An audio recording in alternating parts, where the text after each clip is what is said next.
للمتقین والصلاة والسلام على خاتم الانبیاء والمرسلین وعلى آلہ وصحبہ وابنہ الغوث العظم الجیلانی اجمعین اما بعد فاعوذ باللہ من الشیطان الرجیم بسم اللہ الرحمن الرحیم ہن لباس لکم وانتم لباس لہن صدق اللہ العظیم وصدق رسوله النبي الأمين المتين المبين المعين الكريم ونحن على ذلك لمن الشاهدين والشاكرين والحمد لله رب العالمين۔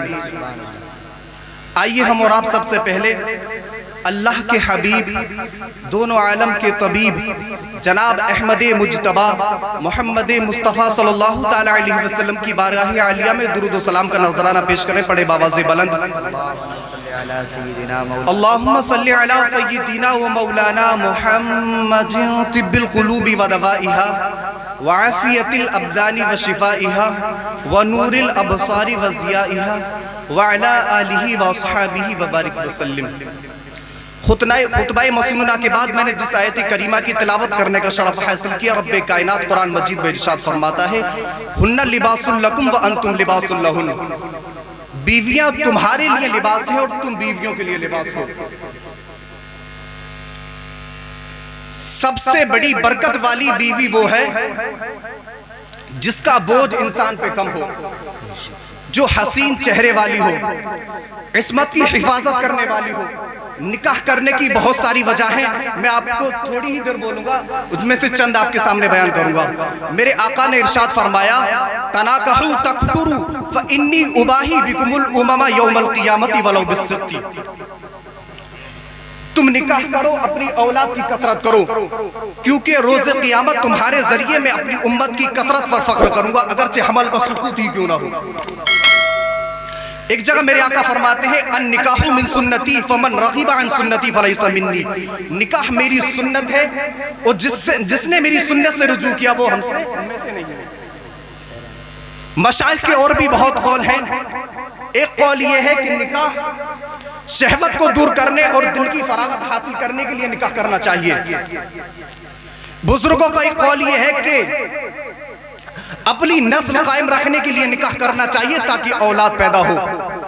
اگر اولاد باپ کے سامنے مر جائے تو وہ روز قیامت اس کی شفاعت کرے گی، اور اگر باپ اولاد کے سامنے مر جائے تو وہ اس کی مغفرت کے لیے دعا کرے گی۔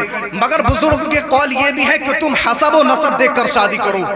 آئیے میں آپ کو حضرت عمر بن خطاب رضی اللہ تعالی عنہ کا ایک قول بتاؤں کہ حضرت عمر بن خطاب رضی اللہ تعالی عنہ نے حضرت ام کلثوم رضی اللہ تعالی عنہ سے نکاح کرنے کے لیے ان کے والد ماجد حضرت علی کرم اللہ وجہہ الکریم کی بارگاہ میں نکاح کے لیے کہا۔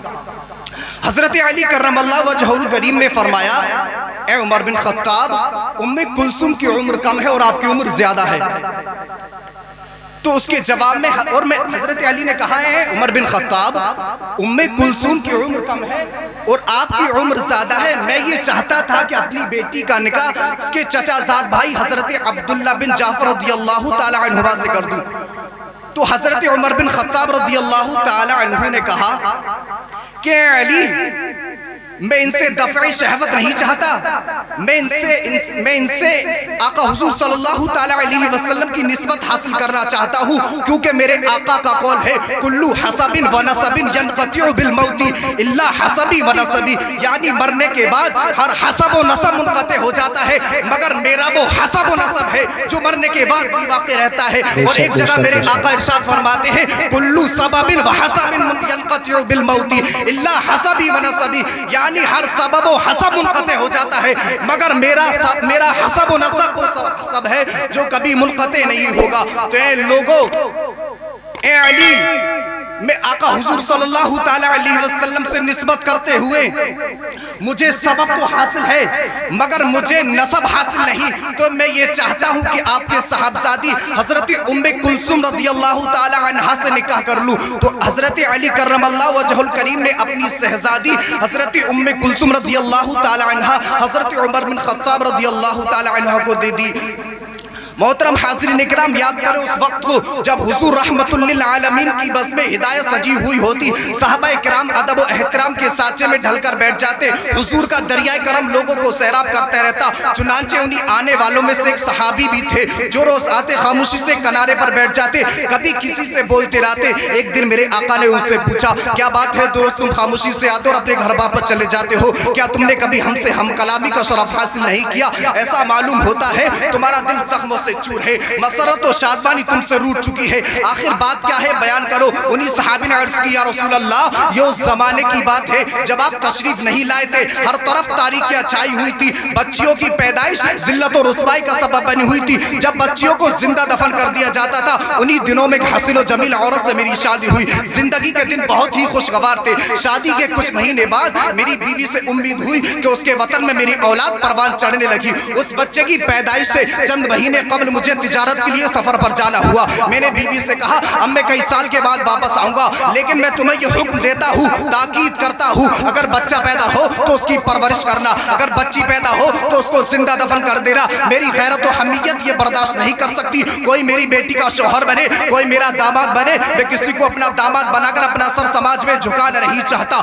या रसूल अल्लाह, ये हुक्म देकर मैं सफर पर रवाना हो गया। कुछ महीने बाद मेरी बीवी ने एक हसीन और जमील बच्ची को जन्म दिया। बीवी ने सोचा, मैं इतनी हसीन और जमील बच्ची को कैसे जिंदा दफन कर सकती हूँ। चुनांचे उसने पड़ोसी अपनी सहेली को बुलाया और बच्ची को उसके हवाले कर दिया। बच्ची वहाँ परवरिश पाती रही, परवान चढ़ती रही। या रसूल अल्लाह, 4 साल के बाद जब मैं सफर से वापस आया, मेरे बीवी से पूछा, बच्ची पैदा हुई थी या बच्चा? बीवी ने कहा, बच्ची पैदा हुई थी, जिसको मैंने तुम्हारे हुक्म के मुताबिक जिंदा दफन कर दिया। या रसूल अल्लाह, फिर मैंने आराम से खाना खाकर सो गया। सुबह जब नींद से आँख खुली तो मैंने देखा एक हुस्न और जमाल का पैकर नूर के सांचे में ढली हुई बच्ची मेरे घर के सहन में खेल रही थी। मैंने बीवी से पूछा, ये बच्ची किसकी है जो हमारे घर के सहन में खेल रही है? बीवी ने कहा, पड़ोस में एक मेरी सहेली रहती है, उसकी बच्ची है, दिन भर यहाँ रहती है, रात को अपनी माँ के पास चली जाती है। या रसूल अल्लाह, वो बच्ची रोज मेरे घर आती, वो मुझे अच्छी लगने लगी, वो मुझे अब्बा जान कहती, मैं उससे अपनी बच्ची की तरह प्यार करता। कभी मैं उसकी उंगली पकड़ता, बात की सह कराता, कभी मैं उसे अपने कांधे पर बिठाकर बाजार ले जाता। या रसूल अल्लाह, उस बच्ची की मोहब्बत मेरे दिल दिमाग में बस गई थी।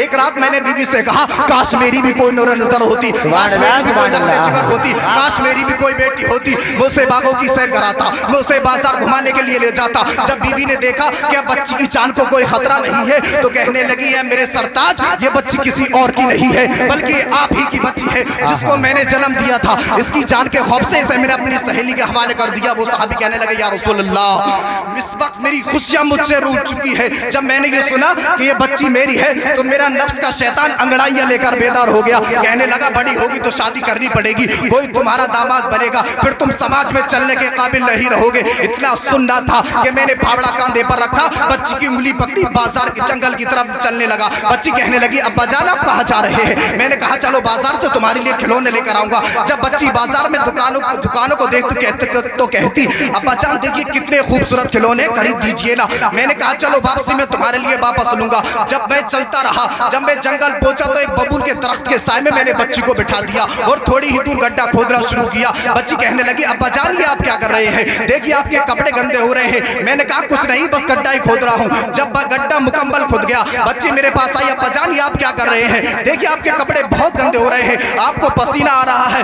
उसने कहा, मैं इसमें तुम्हें दफन करूंगा। जब बच्ची ने देख लिया आपके मौत से अब कोई छुटकारा नहीं है, तो बेसाख्ता पुकार उठी, ए परवरदिगार आलम, कब आएगा बच्चियों की जिंदगी का मुहाफिज? ए रब्बुल आलमीन, कब भेजेगा तू रहमतुल लिल आलमीन को, जो हमारी इज्जत व वकार में 4 चांद लगा दे? ए रब्बुल आलमीन, कब आएंगे वो जाने बसीहा, जो हमें जीने का हक अदा करेंगे? ए रब्बुल आलमीन, मैं मर रही हूँ, लेकिन मेरी मासूम बहनों का को क्या होगा? इंसानी भेड़ियों से कौन बचाएगा? या रसूल अल्लाह, इस वक्त मेरी खुशियां मुझसे रूठ चुकी है, जिंदगी एक बोझ बन गई है। ये बात सुनकर तमाम सहाबा की आंखें आंसुओं से लबरेज हो गई। रहमत दो आलम की आंखें आंसुओं से लबरेज हो गई। मेरे आका ने इरशाद फरमाया, जिसकी एक बच्ची हो, अगर उसको अच्छी तालीम और तरबियत देकर अगर उसकी शादी कर दे, उसके लिए जन्नत है। किसी सहाबी ने अर्ज किया, रसूल अल्लाह, किसी की 2 बच्चियां हो, तब मेरे आका ने इरशाद फरमाया, जिसकी 2 बच्चियां हो, अगर उन दोनों को अच्छी तालीम और तरबियत देकर अगर उनकी शादी कर दे, उसके लिए भी जन्नत है। किसी सहाबी ने अर्ज किया, रसूल अल्लाह, किसी की 3 बच्चियां हो, तब किसी सहाबी ने अर्ज किया, रसूल अल्लाह, किसी की 4 बच्चियां हो, तब मेरे आका ने इरशाद फरमाया, जिसकी जितनी भी बच्चियां हो, अगर उन सबको अच्छी तालीम और तरबियत देकर अगर उनकी शादी कर दे, उसके लिए जन्नत है। मोहतरम हाज़रीन इकराम, وہ بچیاں جن کو لوگ ذلت و رسوائی کا سبب جانتے تھے، اللہ کے حبیب نے انہی بچیوں کے سبب ان کے والدین کو جنت کا حقدار بنا دیا۔ وآخر دعوانا الحمدللہ رب العالمین۔ السلام علیکم۔